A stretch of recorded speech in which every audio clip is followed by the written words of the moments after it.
Okay, so now today, I am holding a microphone because my last video was really quiet and I didn't notice because I'm putting very little effort into these videos. I'm doing something I'm not meant to do. I'm looking at the video, which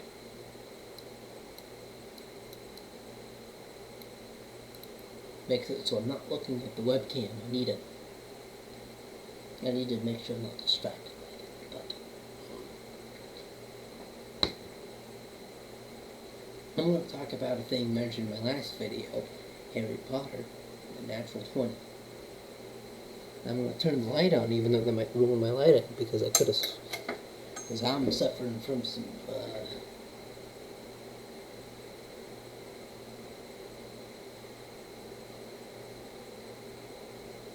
fake stuff. I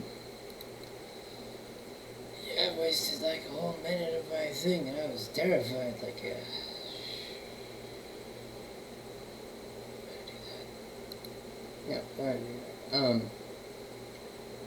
Harry Potter and the Natural 20 is a wonderful example of when soft and hard magic meet.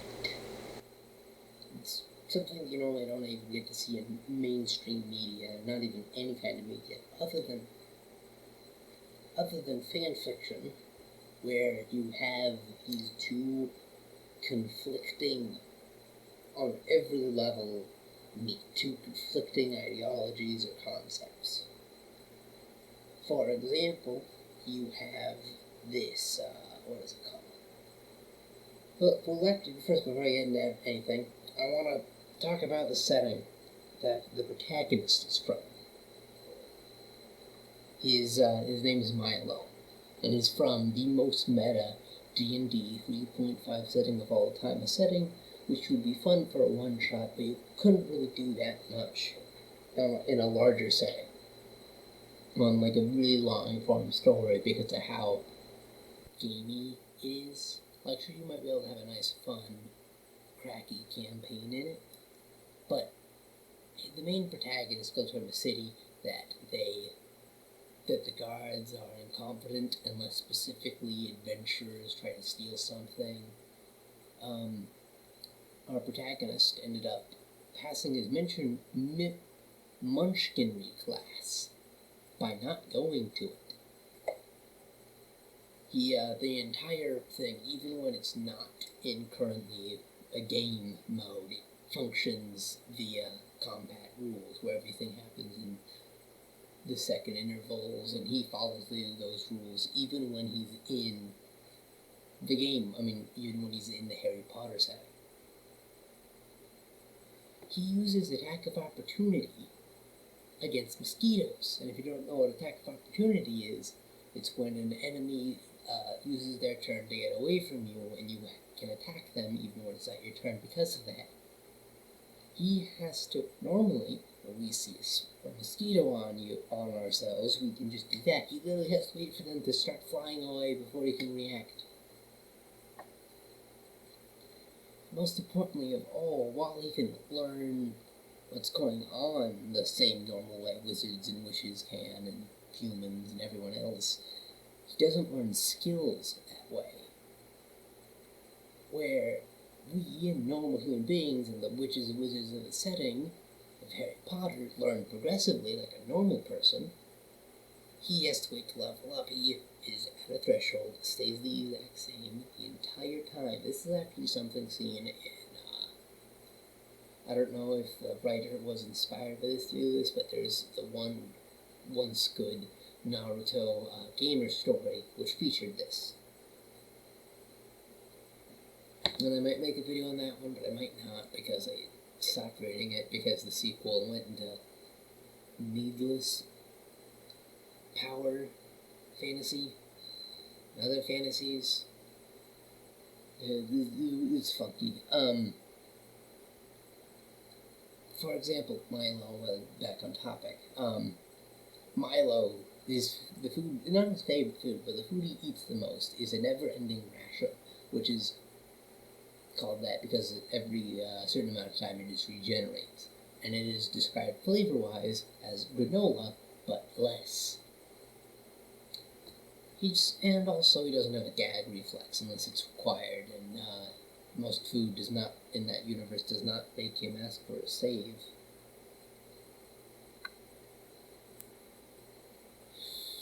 Of course, my parents said that. I'm might actually have to edit a video. Excuse me.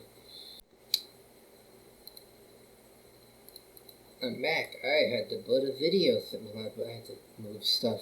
But where was I? Oh yeah. He doesn't have a gag reflex, but that's not really important other than the fact that I'm pretty sure people can gag if they are suffering from a flavor overload. Because his favorite snack, his favorite like dessert or candy, is Bertie Bott's every flavor bean. You know, the bean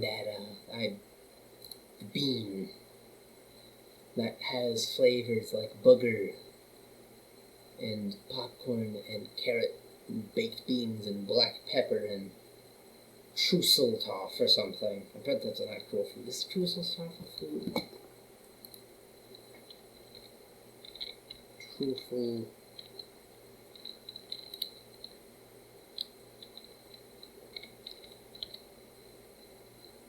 No, nothing showed up, but I also probably did it incorrectly. He eats them by the mouthful. Not even the mouthful. He just is like he eats jelly beans how some people eat some jelly beans where you don't eat them individually. You just open up the bag and just with literal infinite possibility of flavor. Yeah, that's just a good way to describe the character. This is so you understand the character. And this part, just that part alone, is probably enough to make a decent, fun little no thing, really short little crossover story that everything fixes itself within like one shot or whatever. But the thing that makes stories great, the crossovers, is the fact that you can get a two-way fish out of water scenario. I don't want to read a story of Harry Potter being the best ever in the new setting. I want to see Harry Potter being just as confused in the new setting as everyone is of him. A two-way fish out of water scenario. Because while he's a fish, everyone else is amazed by the fact that the fish is still in an orb of water, because that doesn't make any sense. Which is the best way to describe the character, since he can do what everyone assumes is magic. People assume is just accidental magic.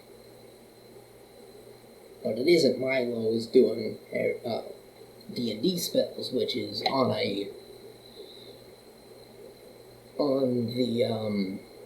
which is a really soft magic and a really hard magic.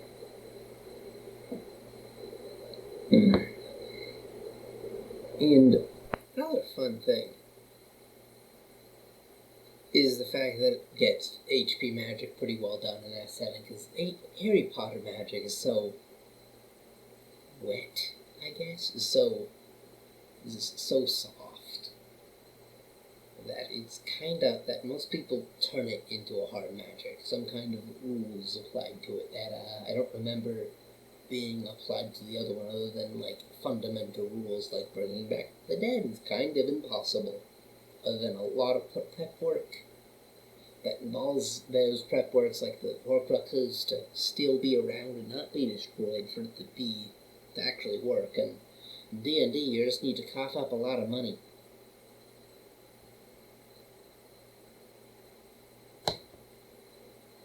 Yeah, it's kind of like a weird graph where D&D magic, if you could like compare their capabilities, as D&D is like below what Harry Potter magic can do on their equal skill level thing. And then once you get into the more complicated magic, the D&D magic just kind of escalates, because Harry Potter magic, you could turn anything into anything. I could turn this can into water. I could turn this can into this can, this, into this can, and this into this can, and myself into this can.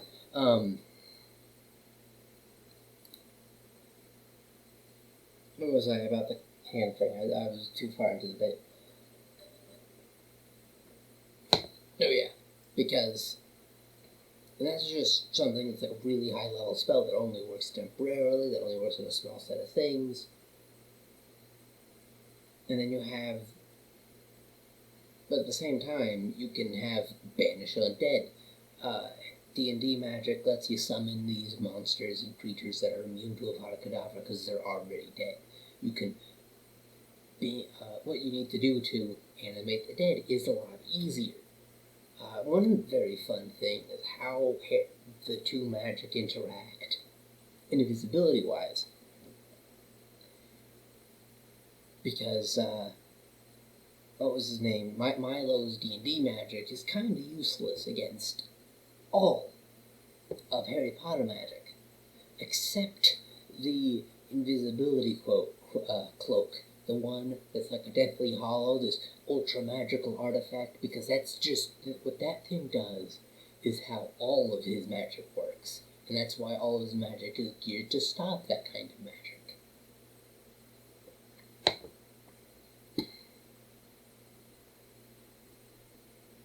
Harry Potter magic is really complicated stuff involving healing. Like, oh, your bones are gone? Well, too bad. Meanwhile, D&D magic is like, well, healing hands or whatever.